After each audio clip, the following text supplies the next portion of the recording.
அந்த கூட்டணியில ஒரு மானஸ்தா இருக்காரு, கமல்ஹாசன். நீங்க எவ்வளவு சீப்பான துணியை வாங்கினாலும், விலை கம்மியான துணி வாங்கினாலும் தண்ணியில பட்டாதான் சாயம் போகும்.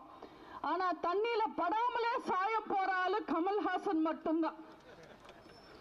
கலைஞரின் மகன் ஸ்டாலின் பேசுறத கெட்ட வார்த்தைன்னு பேசின கமல்ஹாசன் இன்னைக்கு அவரோட கூட்டணிக்காக ஸ்டாலின் மகன் உதயநிதி கிட்ட கை கட்டிக்கிட்டு உட்கார்ந்துகிட்டு இருக்காரு. அவர் பேச்சுவார்த்தை முடிச்சுட்டு வெளியில வந்த உடனே அவரோட கட்சிக்காரங்க கேட்டாங்களா, சார் நம்ம நிலைமை என்னன்னு. நம்மள டார்ச் லைட்லயே நிக்க சொன்னாங்கன்னு சொன்னாரா. அப்படியா சார், எத்தனை தொகுதி, எந்த தொகுதின்னு கேட்டாங்களா. தொகுதியில இல்லப்பா, கையில டார்ச் லைட்டை பிடிச்சுக்கிட்டு நிக்க சொன்னாங்கன்னு சொன்னாரா. திமுக அவ்வளவு கேவலப்படுத்திட்டாங்க கமல்ஹாசனை. கட்சி ஆரம்பிக்கும் போது டார்ச் லைட்டை வீசி டிவி